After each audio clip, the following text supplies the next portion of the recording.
Good evening friends. তো তোমরা দেখছো WP motivation YouTube channel. WP motivation YouTube চ্যানেলের পক্ষ থেকে প্রত্যেককে স্বাগত জানাই বন্ধুরা। তো আমি অরিজিৎ দা। তো আশা করি তোমরা প্রত্যেকে খুব ভালো আছো এবং খুব সুস্থ আছো।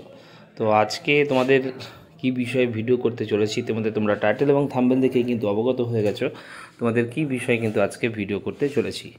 তো আজকে তোমাদের জন্য একটা খুব গুরুত্বপূর্ণ দিন, কারণ হচ্ছে আজকে রাত্রি পোহালেই কালকে কিন্তু তোমাদের অনেক দিন পর, এক কথায় প্রায় বছর 2 হয়ে গেল, তারপরে কিন্তু তোমাদের একটা গুরুত্বপূর্ণ যে recruitment to the post of sub inspector armed branch and sub inspector arm branch in West Bengal police 2024 কিন্তু ফ্রিলি এক্সাম সংগঠিত হতে চলেছে। তো আজকে রাত্রিটাই তোমাদের জন্য খুব গুরুত্বপূর্ণ হয়ে উঠেছে, কারণ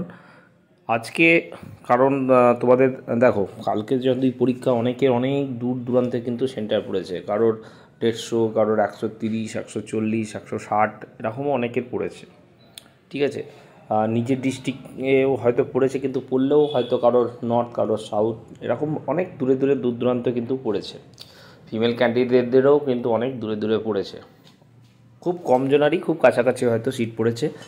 তো কি করণীয় তোমাদের, সেটাই কিন্তু আজকে আলোচনা করতে চলেছি। প্রত্যেককে তোমাদের যে কিউআর কোড দেওয়া, যে বার্ড কোড সহ যেটাকে বলা হয়, যে অ্যাডমিট কার্ডটা তোমাদের রয়েছে, সেই অ্যাডমিট কার্ডটা প্রত্যেকে কিন্তু অরিজিনাল প্রিন্ট আউট করে নিয়ে যাবে। কালার করতে হবে এমন কোনো ম্যাটার নয়, ঠিক আছে, ব্ল্যাক অ্যান্ড হোয়াইট থাকলেও হবে। এবং তোমরা পারলে 2-3 কপি কিন্তু এটাকে জেরক্স করে রেখো, ঠিক আছে। এবং প্রত্যেককে একটা কথা আবারও বলে রাখছি, যারা এবছর হয়তো নিউলি অনেক ক্যান্ডিডেট রয়েছে তাদের উদ্দেশ্যেও বার্তা এটা, কেউ পেন নিয়ে যাওয়ার কোনো দরকার নেই, ঠিক আছে। পিআরবি থেকে তোমাদের উদ্দেশ্যে কিন্তু একটা করে প্রিন্ট প্রোভাইড করা হয়। সমস্ত পুলিশের যত পরীক্ষা হবে সেই পরীক্ষাতে দেখবে তোমাদের জন্য কিন্তু একটা পেন কিন্তু দেওয়া হয়, ঠিক আছে।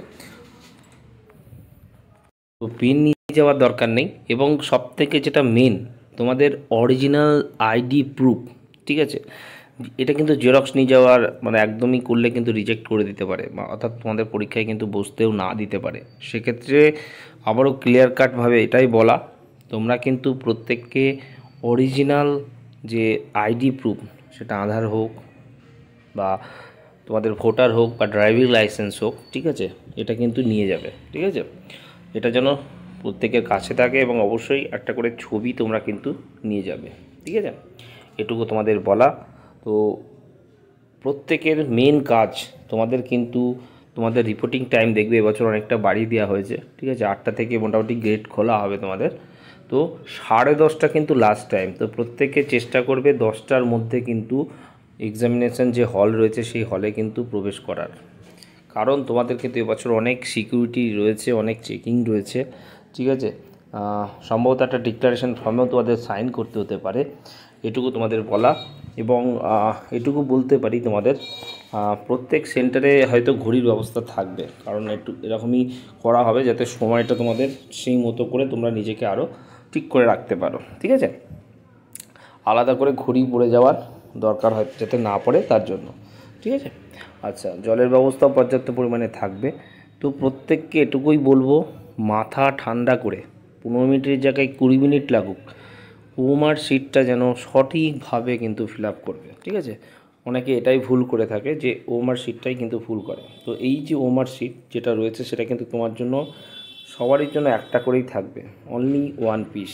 এই একটা পিসেই কিন্তু তোমাদের সমস্ত কিছু করতে হবে, কেউ ওভাররাইড করার চেষ্টা করবে না, ঠিক আছে। সার্কেল যেটা করার, ঠিক আছে, এই যে সার্কেলটা থাকে প্রত্যেকে কী করে, কেউ এরকম করে দেয়, এরকম করলে কিন্তু হবে না। তোমাদের কি করতে হবে, সার্কেলটা এই যে এটা যদি বক্স হয় একদম বাইরে থেকে শুরু করবে, দিয়ে এরকম করতে করতে এইভাবে কিন্তু সার্কেলটা কিন্তু ফিল আপ করবে, ঠিক আছে। এইভাবে সার্কেলটা তোমরা যেন করবে, মাঝে যেন কোনো রকম ফাঁক না থাকে, এটুকু তোমাদের উদ্দেশ্যে বলা। আর নামের ক্ষেত্রে অনেকে ভুল করে থাকে, ঠিক আছে। ধরো কারোর নাম রামদাস, এইখানে একটা পেজ দেবে, এটা পেজ দেয় না অনেকে, এইখানটায় ধরো আবার শুরু করলে রামের প্রত্যেকের ঘরে দেখবে এরকম করে সার্কেল থাকবে, যেটা ঘর 8, তার মানে সেই 8 নম্বর ঘরেই কিন্তু তোমাদের করতে হবে। এবার এই ঘরে অনেকে ভুল করে দেয়, তো 2 নম্বর সারির যে রয়েছে সেই ঘরে কিন্তু আবার লিখতে হবে। আবার যথারীতি এম লিখতে হবে, এই ঘরটা আবার পেজ দিতে হবে, আবার পরে যেমন ডি রয়েছে করতে হবে, আবার এ রয়েছে করতে হবে, এস রয়েছে আবার করতে হবে। এইভাবে কিন্তু তোমাদের হোমওয়ার্ক শিটটা কিন্তু ফিল আপ করতে হবে। সিগনেচার অনেকে ভুল করে থাকে, নিচের দিকে দেখবে তোমাদের সিগনেচারের একটা ঘর থাকে, সেখানে কিন্তু রানিং হ্যান্ডে করতে হবে। কারণ রামদাস হলে সে কী করবে, এই যে এরা এইটাকে বলা হয় রানিং হ্যান্ডে কিন্তু সিগনেচার করতে হয়, ঠিক আছে। ইনভিজিলেটরদেরও সাইন থাকে, সেটাও দেখে নেবে প্রত্যেককে। আর পরিশেষে এটাই তোমাদের উদ্দেশ্যে বলা, যা পড়ে নিয়েছো আর নতুন করে কোনো পড়ার দরকার নেই, কারণ এসআই একটা হিউজ সিলেবাস, 2 বছর ধরে তোমাদের এক্সাম হয়নি। তো প্রত্যেকেই হয়তো সেই মতো করে প্রিপারেশান নিয়েছো। যারা প্রিপারেশান নেয়নি বা যারা নতুন নতুন করছে তাদের কথা বাদ দাও, কারণ তাদের মানে হয়তো ইচ্ছে নেই বা হয়তো সেই মতো নিজেকে টাইম দিতে পারেনি। তবে মানে যারা একদম বছরের শেষ বা এটাই শেষ সুযোগ, তাদের উদ্দেশ্যে সেটাই বলবো, একদম মাথা ঠান্ডা রেখে, ঠিক আছে, একদম সময় অপচয় না করে, কোনো নেগেটিভ না করে, ঠিক আছে, সেই মতো পরীক্ষাটা তোমরা দেবে। আর কোশ্চিন এখনও পর্যন্ত লিক হওয়ার কোনো খবর এখনও পর্যন্ত আসেনি বাজারে, বা কোনো গ্রুপে বা কোথাও এখনও পর্যন্ত পাওয়া যায়নি। তো এটা নিয়ে যারা মানে রটাচ্ছে তাদের থেকে দূরে থাকো, ঠিক আছে। পিআরবি বোর্ডকে অনেক অনেক ধন্যবাদ। তোমরা দেখতে পাচ্ছ যে গত রাত থেকে কিন্তু অনেক জায়গায় ধরা পড়ছে। তো অবশ্যই মাননীয় চেয়ারম্যান স্যারকে আমাদের প্রত্যেক পক্ষ থেকে অনেক অনেক স্যালুট জানাই ওনাকে। ওনার অকৃত্রিম এরকমভাবে উনি কিন্তু এরকমভাবে প্রচেষ্টা চালিয়ে যাচ্ছেন। সমগ্র রাজ্য জুড়েই কিন্তু এই যে কর্মসূচি সেটা কিন্তু চলছে। তো হয়তো আরও অনেক কিছু পরবর্তীকালে তোমরা জানতে পারবে। তো এখন অত কথা ভেবে তোমাদের কাজ নেই, নর্মালি তোমরা রিল্যাক্সভাবে পরীক্ষা দাও। খুব এই রিক্রুটমেন্টটা খুব দ্রুত হবে, ঠিক আছে। হয়তো তোমরা এই সপ্তাহেই, মানে যে রানিং সপ্তাহ পড়বে, হয়তো তোমরা অ্যান্সার কি পেয়ে যাবে। তোমাদের 7 দিন সুযোগ দেওয়া থাকবে, ঠিক আছে। এবং বছরের শুরুতেই তোমাদের কিন্তু এটার মাঠ হয়ে যাওয়ার কথা রয়েছে। সেক্ষেত্রে ডিসেম্বরেই তোমাদের এটার রেজাল্ট কিন্তু পাবলিশ হয়ে যাবে, ঠিক আছে। হয়তো কেপি কনস্টেবলের আগেই এটার রেজাল্ট কিন্তু পাবলিশ হয়ে যাওয়ার কথা কিন্তু রয়েছে। মানে তোমাদের কনস্টেবলটা হয়তো পরের উইক বা তার মধ্যেই কিন্তু এটা রেজাল্ট বেরিয়ে যাবে। এবং তোমাদের পিএমটি খুব দ্রুততার সাথে হওয়ার পরেই তোমাদের কিন্তু তার পরের মাসেই হয়তো তোমাদের মেন্স নিয়ে নেবে।